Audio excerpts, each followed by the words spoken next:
Vamos abrir a nossa Bíblia no Salmo 118. Já lemos o Salmo 117, o menor do Saltério, e o Salmo 118, o qual nós vamos referir hoje para a nossa meditação. Ele está entre o menor Salmo da Bíblia e o maior, o Salmo 119. O mais longo Salmo que canta sobre as Escrituras e a importância delas para a nossa vida. E não quero mais mencionar isso, que a Bíblia ou a lei do Senhor é perfeita e que restaura a alma, e como nós precisamos de restauração, de conserto, precisamos de ajuda para a nossa alma. E esse é o Salmo 119, o mais longo da Bíblia. Mas este Salmo 118, ele é o último dos Salmos Halal, ou Halel, é uma expressão hebraica, que significa louvor, então faz parte de uma secção, de um inário específico para o povo de Israel. E há quem diga, isto realmente nós não temos uma informação bíblica segura, que este Salmo, ou os Salmos Halal, do 113 até ao 118, que tem como pano de fundo a dedicação dos muros e das portas restauradas de Jerusalém, na altura de Neemias, de Esdras, e eles foram usados por Deus para essa restauração, para esse trabalho de recuperar os muros e as portas, isto no tempo do fim da história do Velho Testamento. É importante lembrar aqui, porque nós já vamos ler o Salmo todo, mas que os judeus estavam rodeados de inimigos, e nós estudamos isso quando lemos Neemias, falamos da presença dos povos inimigos. E este Salmo menciona, a partir do versículo 10 até o versículo 14, dá essa ideia de que os inimigos estavam presentes e a atacar Israel ou Judá de várias formas. E lembramos em Neemias que primeiro ridicularizavam, depois ameaçaram atacar para impedir a obra em Jerusalém. Aquele projeto que durou 52 dias para ficar pronto, de reconstruir os muros, e como isso espantou as nações vizinhas, como as pessoas ficaram espantadas com a rapidez com que os judeus reconstruíram os muros. Isso foi evidência de que Deus estava a agir.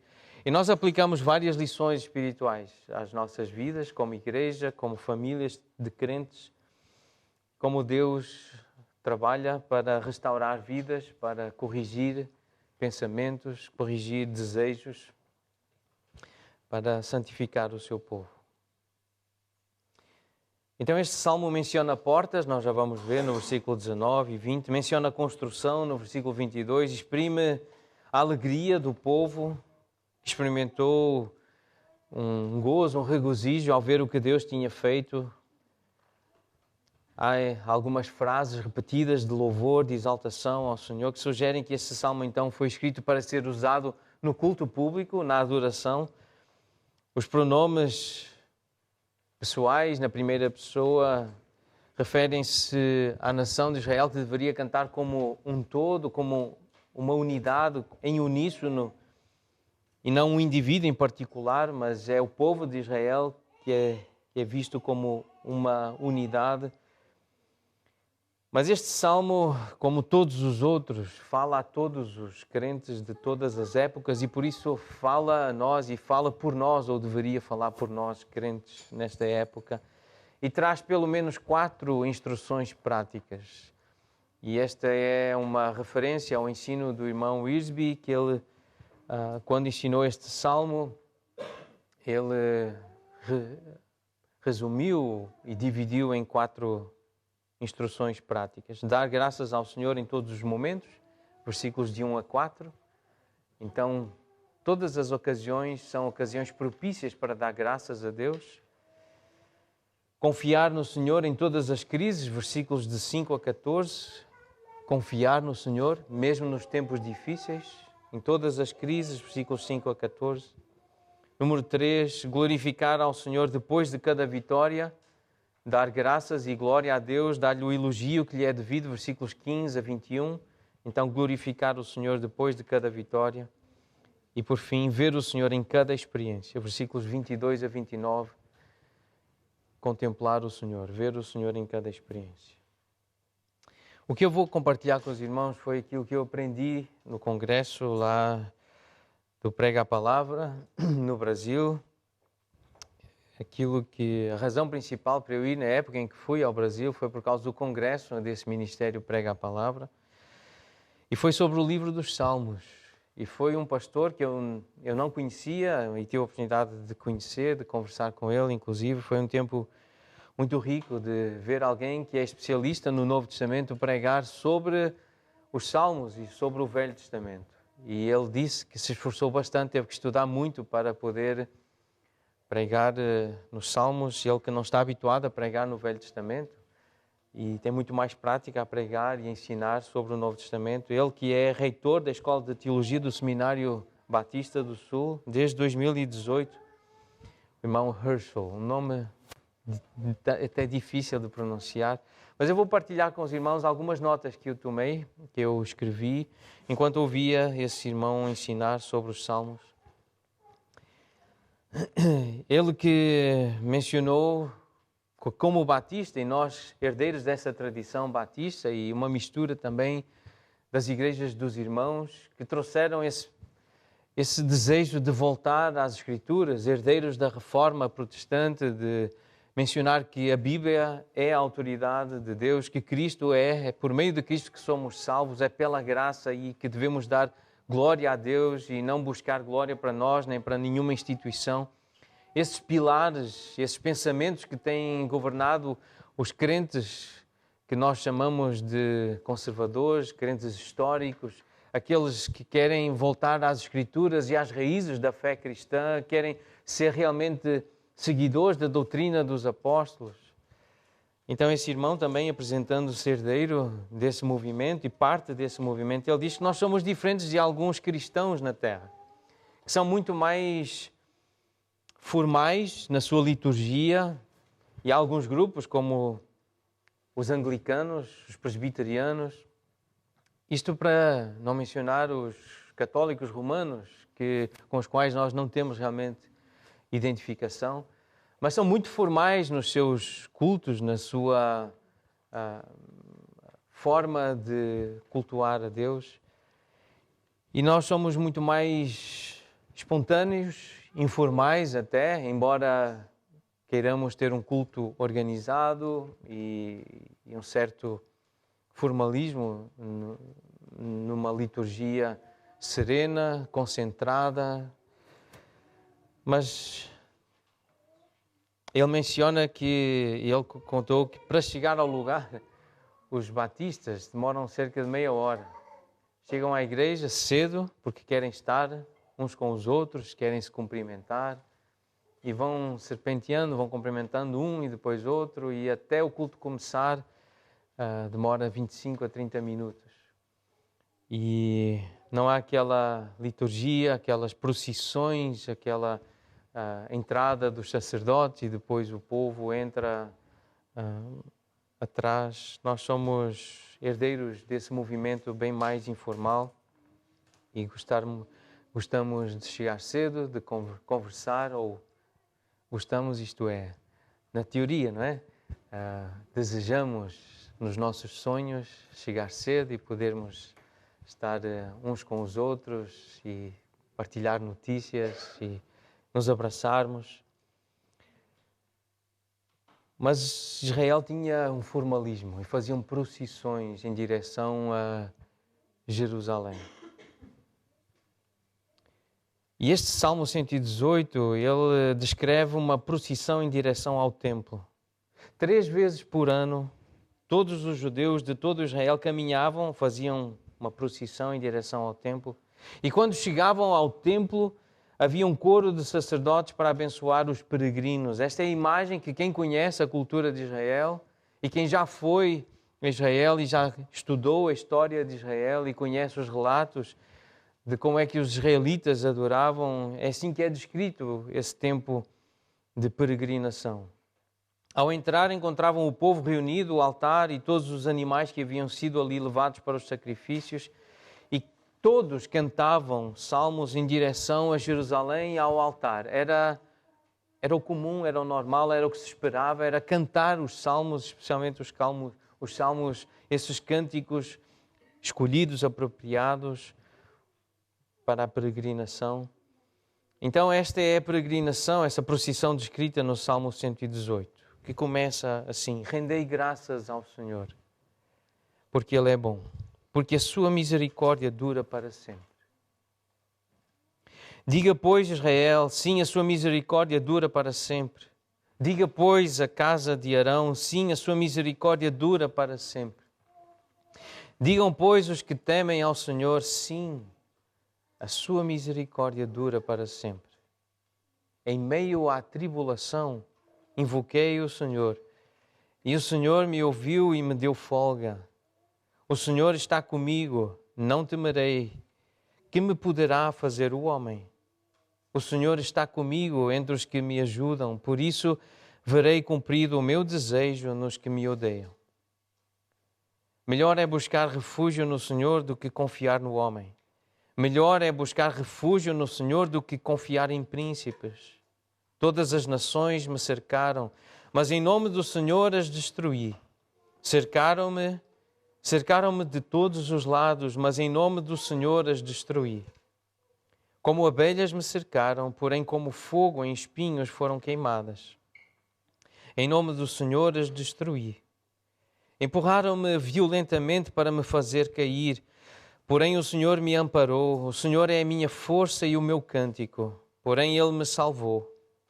Nas tendas dos justos há voz de júbilo e de salvação. A destra do Senhor faz proezas. A destra do Senhor se eleva, a destra do Senhor faz proezas. Não morrerei, antes viverei e contarei as obras do Senhor. O Senhor castigou-me severamente, mas não me entregou à morte. Abri-me as portas da justiça, entrarei por elas e renderei graças ao Senhor. Esta é a porta do Senhor, por ela entrarão os justos. Render-te-ei graças porque me acudiste e foste a minha salvação. A pedra que os construtores rejeitaram, essa veio a ser a pedra principal, angular. Isto procede do Senhor e é maravilhoso aos nossos olhos. Este é o dia que o Senhor fez, regozijemo-nos e alegremo-nos nele. Oh, salva-nos, Senhor, nós te pedimos. Oh, Senhor, concede-nos prosperidade. Bendito que vem em nome do Senhor. A vós outros, da casa do Senhor, nós vos abençoamos. O Senhor é Deus, Ele é a nossa luz. Adornai a festa com ramos até às pontas do altar. Tu és o meu Deus. Render-te-ei graças. Tu és o meu Deus, eu quero exaltar-te. Render-te-ei graças ao Senhor. Por isso rendei graças ao Senhor. Porque Ele é bom. Porque a sua misericórdia dura para sempre. Vamos orar?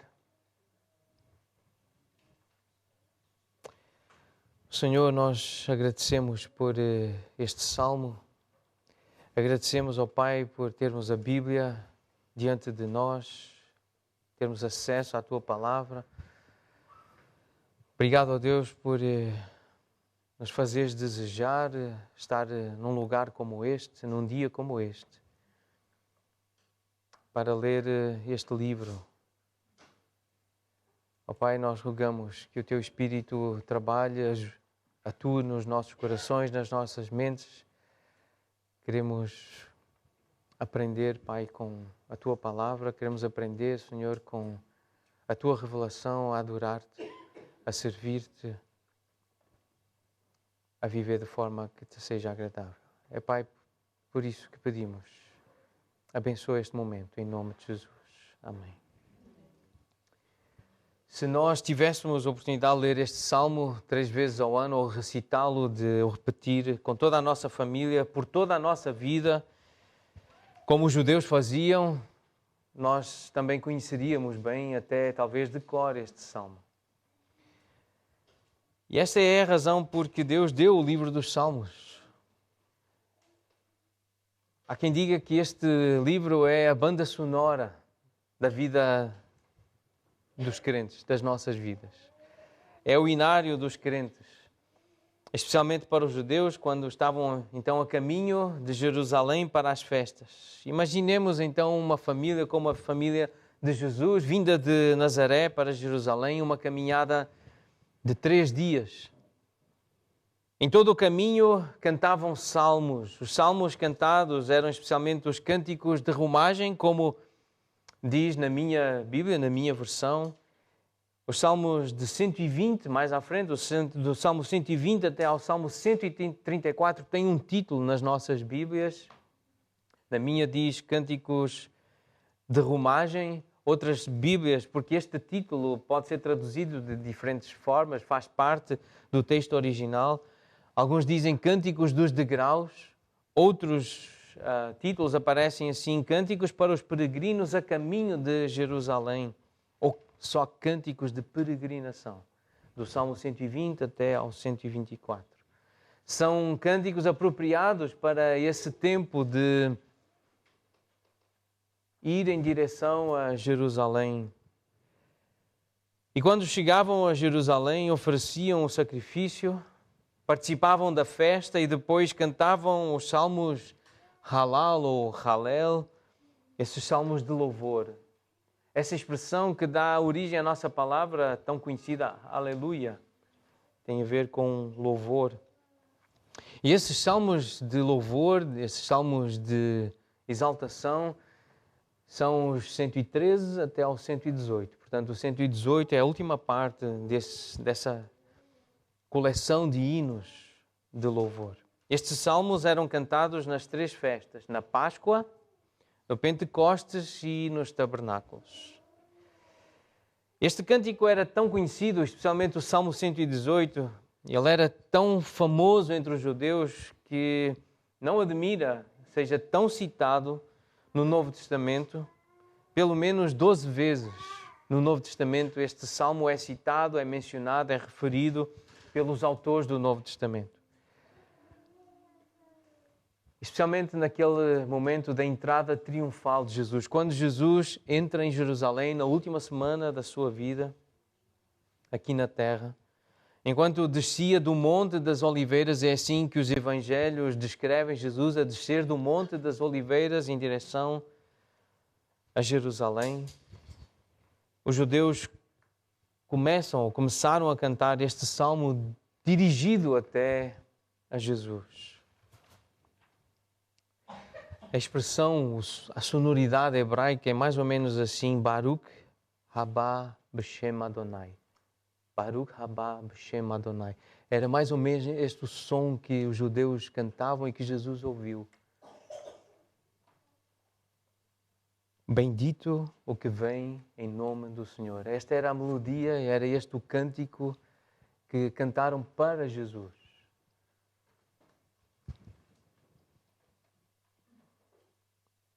Este salmo é citado em Hebreus, se quiserem anotar as referências, Hebreus 13, versículo 6.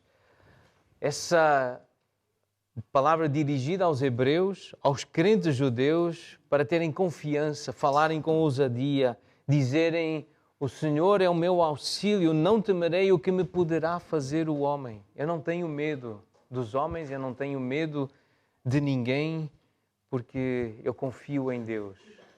Baseado no Salmo 118, o autor aos Hebreus encoraja os crentes judeus nessa afirmação de confiança. Afirmemos confiantemente: eu confio no Senhor. É bem provável que Paulo tenha pensado neste salmo quando ele escreveu aos Romanos, no capítulo 8, versículo 31, quando nós lemos: que diremos, pois, acerca destas coisas? Se Deus é por nós, quem será contra nós? Baseado neste mesmo versículo do Salmo 118, versículo 6.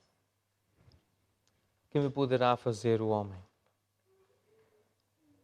O versículo 22 deste Salmo, talvez um dos mais conhecidos também no Novo Testamento, a forma como os apóstolos e como Pedro se refere e como cita este versículo 22, em Lucas 20, 17, nós lemos que Jesus, o próprio Senhor Jesus, refere este salmo e ele diz: o que quer dizer o que está escrito, a pedra que os construtores rejeitaram, esta veio a ser a pedra principal, a pedra angular. Depois é Pedro que, no capítulo 4 de Atos 4:11, é Pedro que cita este salmo mencionando que Jesus é essa pedra, a pedra angular. Ele faz isso também na primeira carta de Pedro, no capítulo 2, versículo 4 e no versículo 7, referindo que Jesus é a pedra rejeitada pelos homens, mas aceita por Deus, eleita e preciosa. Os versículos 25 e 26 deste salmo, Salmo 118, versículos 25, que tem essa expressão, ó salva-nos, Senhor, mencionada pelos evangelistas. Marcos capítulo 11, versículo 9, tem essa expressão aí mencionada, ó sana, que significa, ó salva-nos, Senhor, bendito que vem em nome do Senhor. E também em João capítulo 12, versículo 13, um outro relato. Então todos os evangelhos mencionam este salmo, citam este salmo. E Jesus também, numa história, numa parábola que ele conta, a parábola daqueles trabalhadores, daqueles lavradores maus, aqueles que, a quem um senhor arrendou uma terra. Em Lucas 20 tem essa história, a partir do versículo 9. Diz que certo homem plantou uma vinha e arrendou a lavradores, a agricultores, mas eles não cumpriram a parte deles no acordo.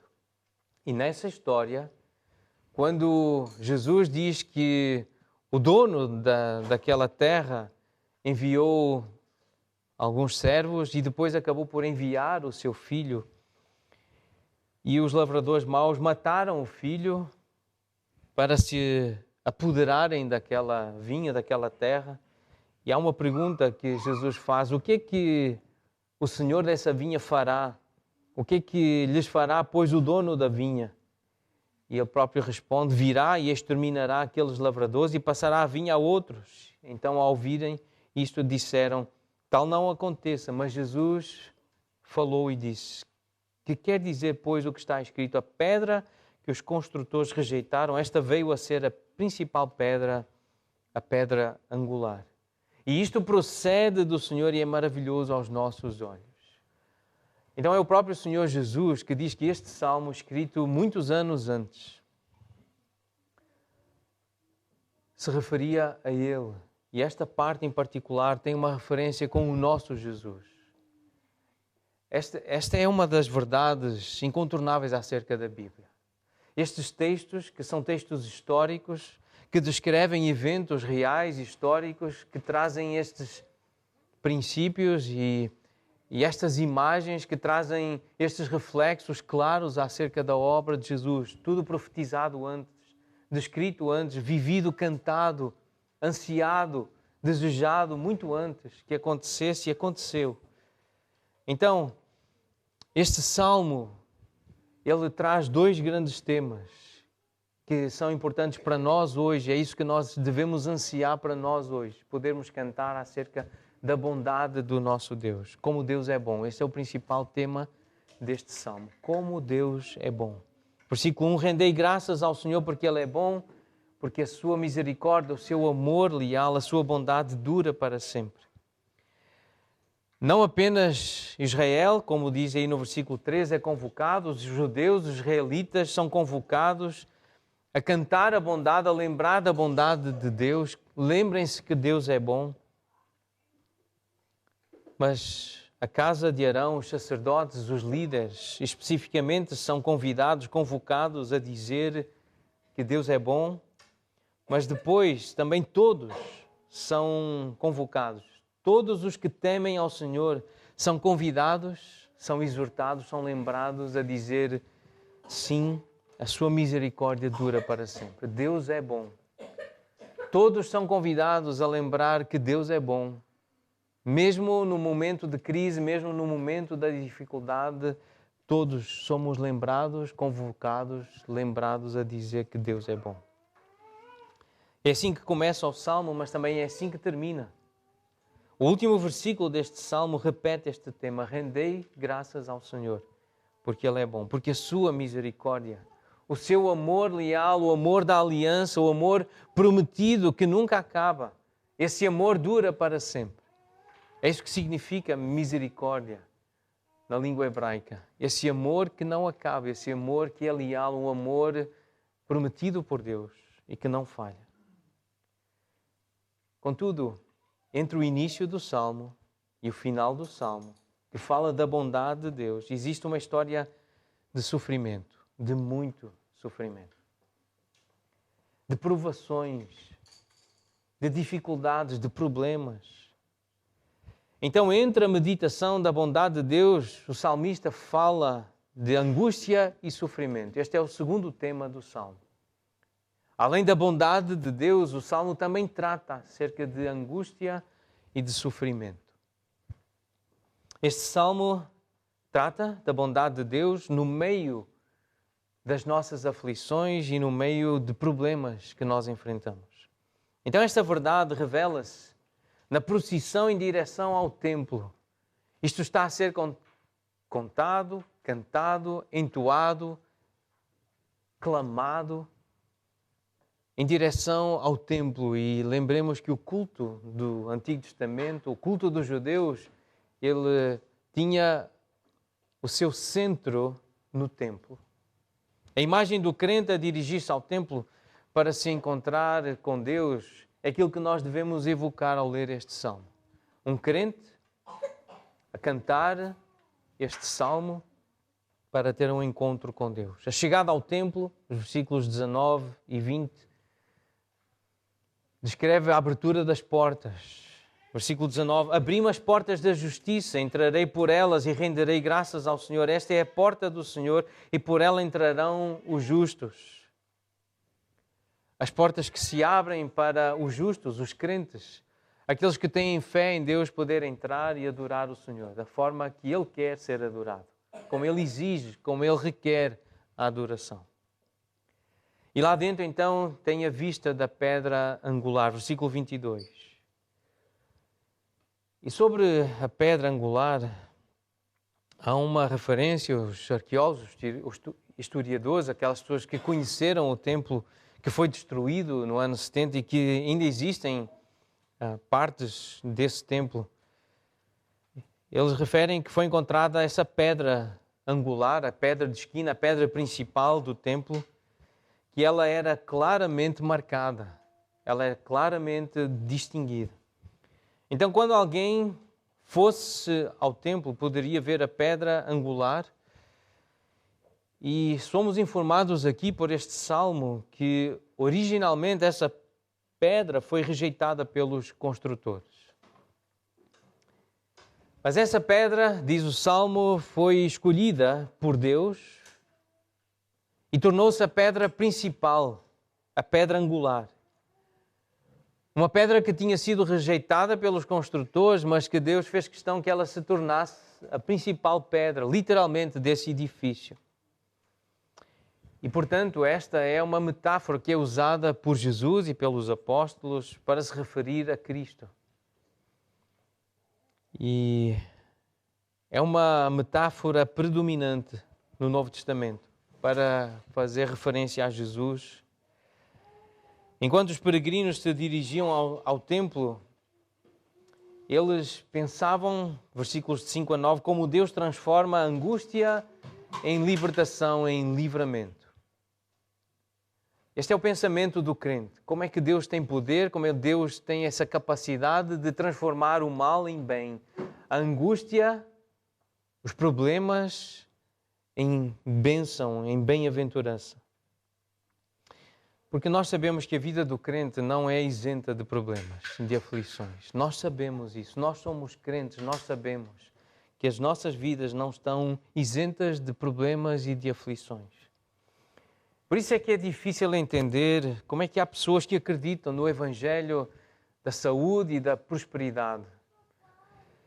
Nós sabemos que há pregadores desse Evangelho, sabemos que há muita gente que acredita que se é crente não deve ter problemas, não deve ter doenças, não deve ter dívidas, não deve ter dívidas no sentido de ter que pagar contas muito pesadas, deve ser sempre fácil pagar, porque é próspera, porque é rica. É difícil entender como é que há gente que acredita nesse tipo de evangelho, porque a Bíblia fala diversas vezes dos problemas que os justos enfrentam, de dificuldades, inclusive financeiras, que às vezes os justos têm que enfrentar, de contas pesadas que os crentes têm que pagar. Essa é a experiência comum que nós temos. Nós sabemos que viver é difícil, nós sabemos que mesmo procurando fazer a vontade de Deus, nós experimentamos doenças e dificuldades, nós sentimos tristeza tantas vezes, nós sentimos-nos fracos. E quando alguém nos diz que Deus quer a cura e que se alguém está doente é porque não tem fé suficiente, então nós podemos e devemos perguntar, mas então será que a vida de todos os cristãos ao longo destes séculos terminou em fracasso porque eles morreram e morreram doentes? A saúde foi-se embora.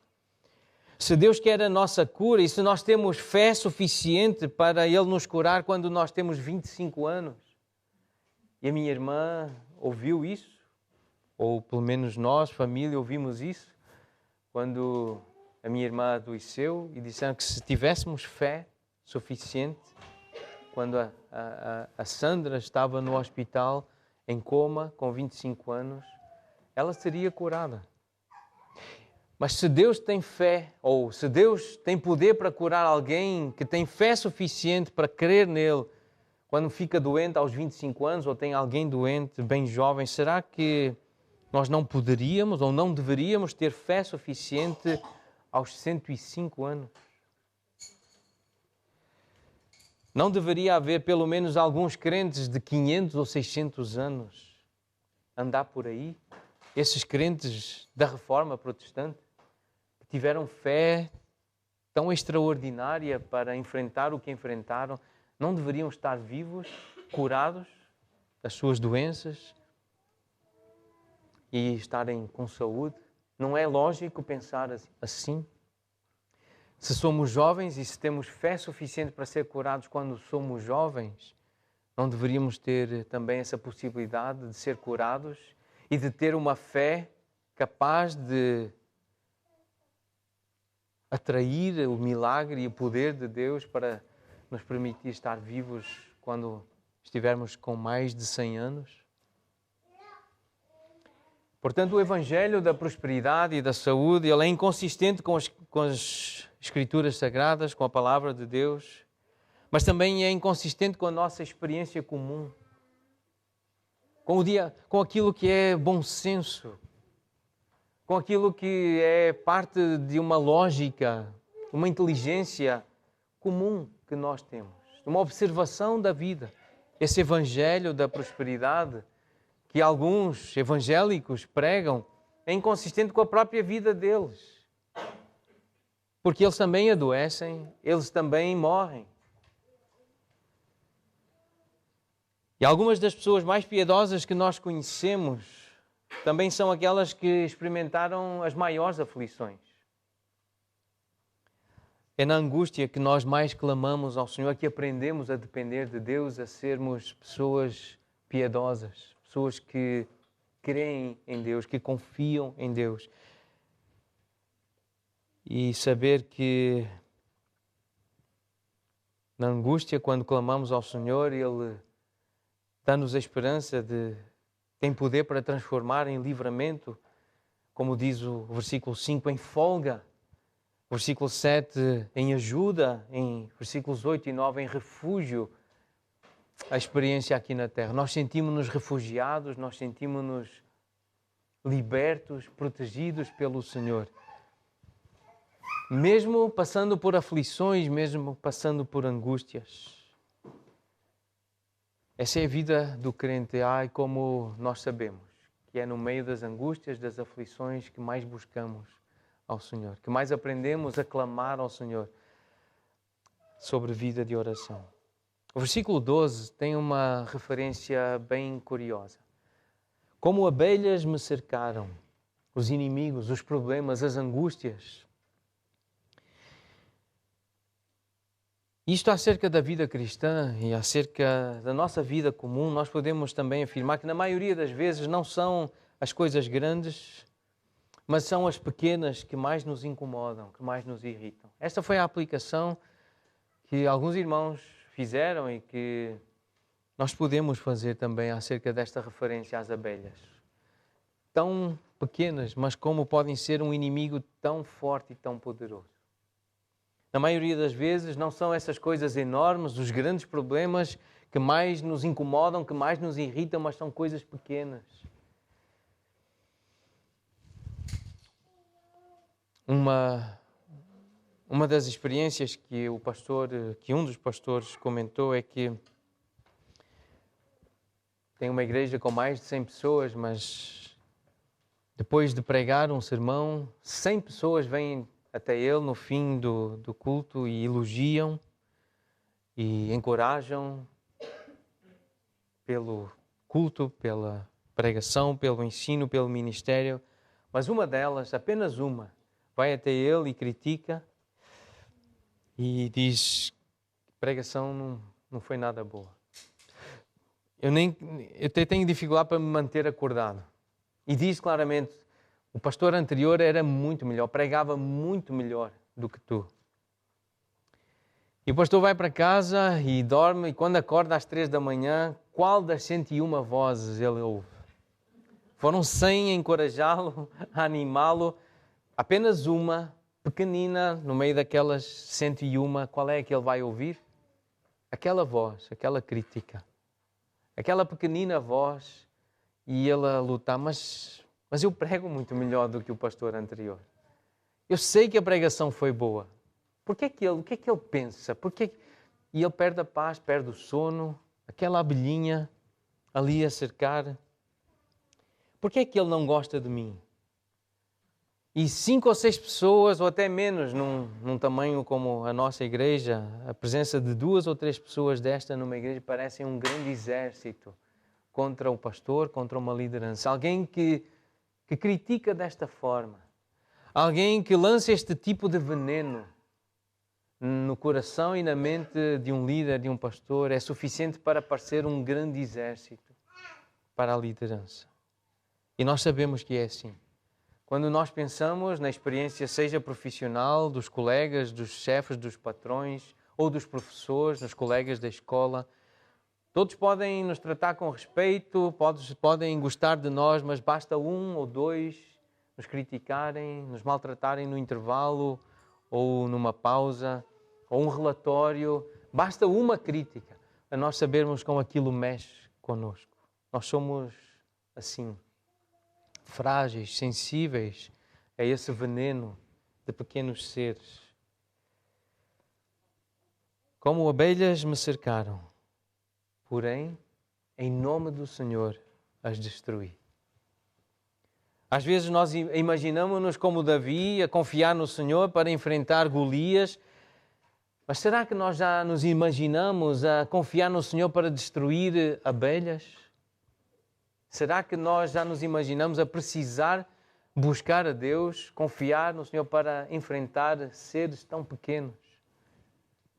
A pedir ajuda de Deus, a pedir o auxílio do Senhor para destruir abelhas. Versículo 14, o Senhor é a minha força e o meu cântico, a minha salvação, porque Ele me salvou. E esta é uma imagem muito linda. Confiar no Senhor, nós precisamos de força para enfrentar as dificuldades do dia a dia, o trabalho do dia a dia, precisamos de força. Nós que tantas vezes nos sentimos cansados, sem energia, sem qualquer tipo de vitalidade, nós precisamos de força. Nós precisamos de canções para manter a alegria nos nossos corações. Nós que somos tão dados à depressão, à tristeza, nós precisamos de canções, de cânticos para manter a alegria nos nossos corações. Nós precisamos de salvação para nos levar até ao fim da nossa peregrinação, da nossa jornada. Nós precisamos de alguém que nos salve da perdição, que nos mostre o caminho para a salvação. O Senhor é a minha força e o meu cântico, Ele é a minha salvação, porque Ele me salvou. E chegamos então ao versículo 22, que é claramente um versículo acerca de Jesus. Os 4 evangelhos dizem que este versículo é sobre Jesus. O próprio Senhor Jesus diz que este versículo é sobre Ele. Até Pedro, tanto em Atos capítulo 4, como nós já mencionamos, e na primeira carta de Pedro, ele diz que este versículo do Salmo 118 é sobre Jesus. Então nós sabemos que este versículo fala de Jesus. Mas será que isto significa que nós temos que encontrar Jesus em todos os versículos? E nesse contexto do curso de pregação expositiva, ou prega a palavra, nós temos uma das ferramentas, é a teologia bíblica, é procurar encontrar Cristo, o Evangelho, em todas as passagens da Bíblia e não só do Antigo Testamento. Nós queremos que a pregação seja cristocêntrica, ou seja, centrada em Cristo, que o nosso ensino seja centrado em Jesus. Mas será que temos que ver Jesus em todos os versículos da Bíblia?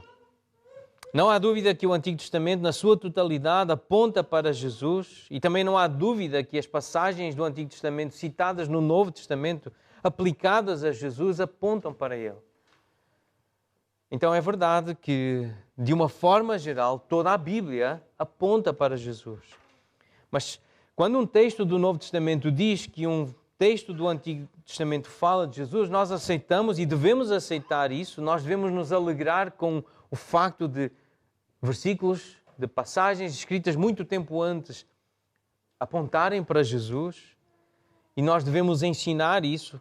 Mas nós não devemos projetar Jesus em passagens do Antigo Testamento em que o Novo Testamento não afirma claramente que elas estão relacionadas com Jesus. Isso é algo importante para mim, foi algo importante para mim ouvir neste congresso, nestas pregações. Por exemplo, Melquisedeque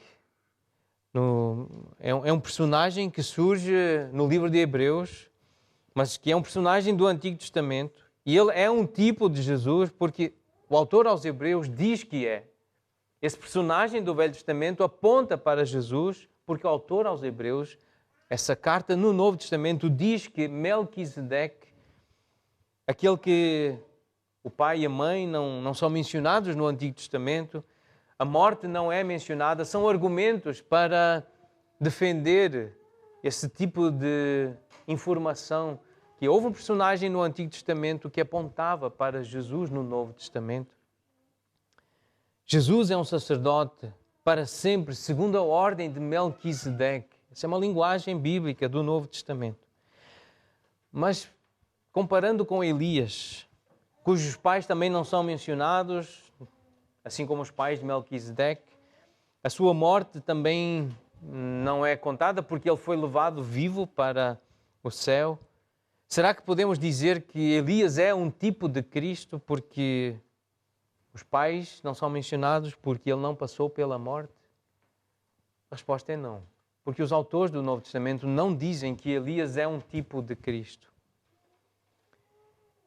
Há pessoas que querem fazer tantas ligações com todos os versículos com Cristo e forçam, querem trazer novidades, querem trazer insights e forçam esses insights na Bíblia e pregam mais essas visões que têm, essas considerações, esses raciocínios do que o próprio Cristo, do que o que a própria Bíblia diz e afirma. Pessoas que se querem destacar, querem ser originais e acabam por fazer essas visões particulares da Bíblia e não respeitam as visões neotestamentárias do Velho Testamento. Então nós devemos limitar-nos àquilo que o Espírito Santo revelou acerca de Jesus no Novo Testamento. Nunca devemos chamar a um personagem do Antigo Testamento um tipo de Cristo, a não ser que o Novo Testamento o apresente assim. Davi e Moisés são um tipo de Cristo, mas José não é um tipo de Cristo. E durante muito tempo eu achei que poderíamos considerar José como um tipo de Cristo.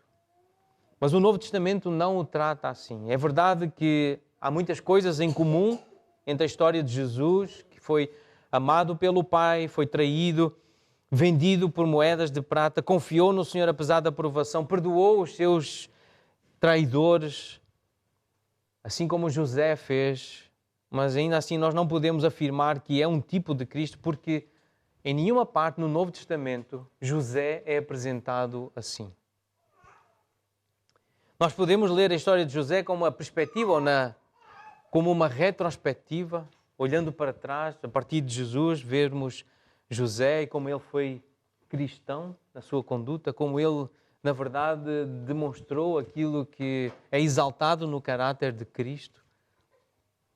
Mas o tipo de Cristo aponta para a frente. E em nenhum momento a vida de José estava a apontar diretamente para Cristo. Isto foi algo importante e é algo importante, porque o Novo Testamento realmente não diz que José é um tipo de Cristo. Quando nós lemos o Salmo 118, nós vemos padrões da vida de Jesus neste Salmo. Assim como nós podemos ver padrões da vida de Jesus em José e em outros personagens do Antigo Testamento. Jesus passa da angústia para o livramento, para a bênção, para o descanso. Ele passa da tribulação para o triunfo. Mas nem todas as partes do Salmo tratam de Jesus. Por exemplo, o versículo 17 diz: não morrerei. A morte de Jesus está na essência da sua obra redentora. Portanto, Jesus morreu sim. Ele sabia que teria que morrer. Ele sabia que teria que passar por essa experiência. O Novo Testamento mostra-nos quais as partes deste Salmo que apontam para Jesus, especialmente os versículos 22 e 26. E o tema geral certamente aponta para Cristo, o tema geral deste Salmo, que diz que Deus é digno da nossa adoração, mesmo diante de situações difíceis, mesmo quando passamos por problemas e por angústias. Deus deve ser adorado. Rendei graças, adorem, louvem o Senhor, mesmo quando está difícil. Então Deus abre um caminho de justiça. Quando o peregrino chega ao templo, e é isto que ele clama, vejam os versículos 19 e 20. Abri-me as portas da justiça, entrarei por elas e renderei graças ao Senhor. Esta é a porta do Senhor, por ela entrarão os justos. O Senhor abre as portas da justiça. Ao entrar no templo, a atenção dirige-se para a pedra angular, aquela que foi rejeitada pelos construtores, mas é Deus quem constrói o templo. Ele é o verdadeiro construtor e foi Ele que escolheu o seu amado, foi Ele que escolheu aquela pedra para ser a pedra angular. Não apenas abriu o caminho da justiça, mas também indicou um dia, apontou para um dia. Versículo 24, este é o dia que o Senhor fez. Regozijemo-nos e alegremo-nos nele. E nós cantamos melodias com este versículo. Normalmente, quando está um dia ensolarado, um dia bonito, nós cantamos: este é o dia que fez o Senhor. Eu já ouvi este cântico desde a minha infância, que eu ouço este hino, este cântico. Este é o dia que fez o Senhor. Alegremo-nos, vamos ficar alegres. O dia está bonito, este é o dia que fez o Senhor. Alegremo-nos nele. Mas será que este versículo se está a referir a um dia ensolarado, a um dia bonito? Que dia é este? Qual é este dia que o Senhor fez? Considerando este salmo, considerando o que nós aprendemos sobre a peregrinação, o que se faz no templo, este é o dia do sacrifício. É verdade que nós, igreja, ficamos um pouco perdidos com este sentido de sacrifício, porque matar cordeiros, matar um cordeirinho é algo distante da nossa realidade do dia a dia. Eu creio que poucos de nós viram um cordeiro ser morto. Como é que se mata um cordeiro? como é que se prepara um sacrifício.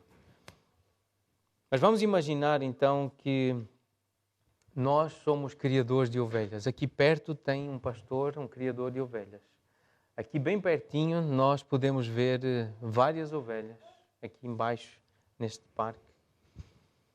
Então vamos imaginar que somos criadores de ovelhas. E os nossos filhos, eles brincam com os cordeirinhos. E é verdade que é difícil imaginar algo tão fofo como um cordeirinho a brincar, a pular. Não sei se já viram um cordeirinho a fazer pulinhos com as 4 patinhas. É algo, eles são tão bonitos, tão fofos. A forma como eles saltitam, como brincam. Agora imaginem quando chega o dia de ir a Jerusalém. A família a preparar a peregrinação, o culto. Nós levamos o nosso filho para o átrio do templo conosco. Ele vai conosco. E nós escolhemos um daqueles cordeirinhos, o melhor deles. Sem qualquer defeito e sem mácula, sem nenhuma mancha, o mais bonito. E nós dizemos ao nosso filho, eu vou levar este para Jerusalém. O que é que o filho diz? Pai, mas este é o nosso cordeirinho. Por que é que tu vais levar este cordeirinho para Jerusalém? E o pai responde e explica, para o sacerdote lhe cortar a garganta. Ele vai degolá-lo, vai matá-lo e vai tirar todo o sangue do cordeirinho. Pai, mas este é o nosso cordeirinho. Por que é que tu tens que fazer isso? E o pai diz, porque nós somos pecadores. E o nosso Deus Santo exige um sacrifício. Tem que ter sangue. É assim que nós ensinamos o nosso filho a olhar para o cordeiro e a dizer, este é o dia que o Senhor fez. Alegremo-nos e regozijemo-nos nele. Dá para entender porque é que o próximo versículo, o versículo 25, é um clamor, uma súplica a Deus. Ó, salva-nos, Senhor. Nós te pedimos, ó Senhor, é um clamor, é um pedido, é uma súplica quase desesperada. Concede-nos prosperidade, ou seja, aceita a nossa oferta. Faz que sejamos bem-sucedidos na nossa oferta. Assim o sacerdote responde àquele que vem com o sacrifício, versículo 26, bendito que vem em nome do Senhor. A vós outros da casa do Senhor, nós vos abençoamos. Como é bom o sacerdote poder dizer isto ao adorador. Ouvir que o Senhor recebe aquele culto, aquele sacrifício. Enquanto se entra com o sacrifício, os sacerdotes dizem, versículo 27, o Senhor é Deus, Ele é a nossa luz, ou seja, Ele faz resplandecer sobre nós a sua luz. Adornai a festa com ramos até às pontas do altar. Então agora nós podemos perceber porque é que é tão importante a entrada de Jesus em Jerusalém. Aquela última entrada, na última semana de Jesus, a multidão está a cantar exatamente estas palavras. Este salmo, bendito que vem em nome do Senhor, a vós outros da casa do Senhor, nós vos abençoamos. Então Jesus entra montado num jumento. O povo canta este salmo, atirando os ramos no caminho. E ele aceita os louvores, mesmo sendo repreendido pelos líderes. Ele aceita, ele deixa que cantem para ele esses louvores. Sabendo, contudo, que eles estavam a cantar muito mais do que imaginavam. Eles não sabiam tudo o que estavam a fazer, a dizer. Eles não entendiam tudo o que estava a acontecer. E ao entrar em Jerusalém, Jesus não está a confiar nos louvores do povo, daqueles homens, daquelas pessoas. Ele está a confiar no amor leal da aliança, no amor profundo, prometido, que nunca acaba, na misericórdia do Senhor. Essa é a confiança de Jesus, não nos louvores do povo. Ele não se confiava a homens, mas entregava-se a Deus, o Deus misericordioso. Ele confiava era no Senhor. Ele sabe que será rejeitado. Jesus sabe o que lhe vai acontecer. Ele sabe que será rejeitado pelos homens. A pedra rejeitada. Mas sabe também que será aceito pelo Pai. Ele não está apenas a levar um cordeiro para ser sacrificado. Ele é o próprio cordeiro do sacrifício. E Ele sabe o que está a fazer. E por isso o versículo 24 é este o contexto. Este é o dia que o Senhor fez. Este é o dia. Este é o propósito para o qual Jesus veio. Ele morreu para que nós pudéssemos escapar da morte. E assim nós pudéssemos contar os grandes feitos, as proezas do Senhor. Versículos 15 a 17. Os grandes feitos do Senhor. A sua obra, a sua salvação. É isso que a igreja faz, é isso que os crentes fazem, os justos que entram no templo, que entram na presença do Senhor, cantam as proezas, as grandezas do Senhor, a obra do Senhor. Poucos dias depois, Jesus reúne-se com os seus discípulos num cenáculo, numa sala de jantar, e diz-lhes: tomai e comei, isto é o meu corpo oferecido por vós. Apresenta um cálice e diz: bebei todos deste cálice. Este é o cálice da nova aliança no meu sangue, derramado em favor de vós para a remissão dos vossos pecados. E lembram então o que é que Jesus fez depois de cear, depois da ceia? Mateus 26:30 diz: e tendo cantado um hino, saíram para o Monte das Oliveiras. O Getsemane está ali à espera, a prisão, a agressão a Jesus estão logo ali adiante. Em poucas horas estará pregado numa cruz romana. E ainda assim, Jesus canta um hino. Dentro de algumas horas estará a sofrer a ira de Deus, não porque Deus é sem misericórdia ou arbitrariamente cruel, mas porque Ele é bom e a sua misericórdia dura para sempre. E Jesus pôde cantar este hino com os seus discípulos antes de partir. E esse hino é o Halal, Salmo 113 até ao 118. As últimas palavras que Jesus irá cantar são estes versículos 28 e 29 deste Salmo. Tu és o meu Deus, render-te-ei graças. Tu és o meu Deus, eu quero exaltar-te. Por isso rendei graças ao Senhor, porque Ele é bom. Porque a sua misericórdia dura para sempre. Irmãos, se o Filho de Deus, ao enfrentar a morte, pôde cantar sobre a bondade de Deus, será que nós, tu e eu, podemos confiar nele? Confiar que no meio da nossa angústia, no momento da nossa aflição, o Senhor é bom, que o seu amor leal dura para sempre? Que a sua misericórdia jamais tem fim? Será que somos capazes de fazer isso, de ser crentes? De olhar para Jesus e poder viver assim o resto deste dia, esta semana, e dizer: bendito seja o nome do Senhor. Que Deus nos ajude a ser assim. Vamos orar?